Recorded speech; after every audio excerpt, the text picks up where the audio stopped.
Hello students, তোমাদের এবিটির যে নতুন টেস্ট পেপারটা আছে এই অঙ্কটা সেখান থেকে নেওয়া একটা অঙ্ক। চার বন্ধু যথাক্রমে 7,000 টাকা, 8,500 টাকা, 10,000 টাকা, 15,000 টাকা মূলধন দিয়ে একটা ব্যবসা শুরু করেন এবং স্থির করেন যে প্রথম তিনজন যথাক্রমে 5 মাস, 4 মাস এবং 3 মাস ব্যবসা পরিচালনা করার দায়িত্ব বহন করবেন। আরও স্থির করেন যে মোট লাভের 1/4 অংশ কাজের অনুপাতে, বাকি অংশ মূলধনের অনুপাতে ভাগ করা হবে।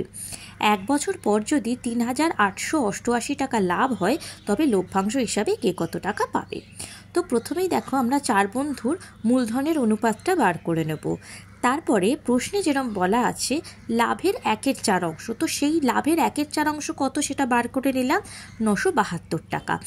তো 972 টাকা কিন্তু তিন বন্ধুর কথা বলা আছে তাদের কাজের সময়ের হিসাবে ভাগ করবে, তাহলে সেটা আমরা আলাদা রাখলাম।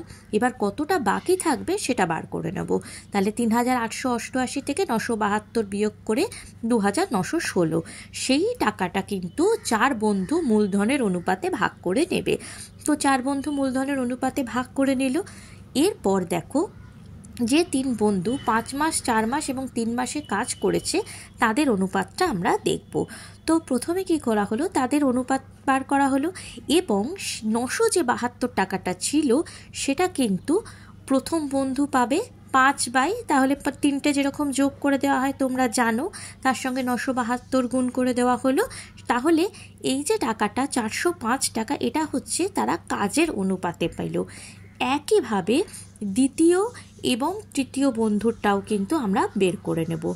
এবার হচ্ছে অঙ্কের শেষ পর্যায়ে দেখো মোট টাকাটা কত হবে। প্রথম বন্ধু মোট পাবে মূলধনের অনুপাতে 504, কাজের অনুপাতে পেল 405, তাহলে দুটো যোগ করা হলো।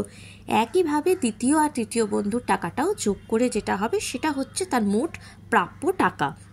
চতুর্থ বন্ধু কিন্তু কাজের অনুপাতে কোনো টাকা পায়নি, তাই মূলধনের অনুপাতে সে যা পেয়েছে সেটাই সে পাবে লভ্যাংশ হিসাবে। তো এইভাবে অঙ্কগুলো যদি তোমরা স্টেপ বাই স্টেপ বোঝো তাহলে কিন্তু অঙ্ক সোজা লাগবে। Thank you.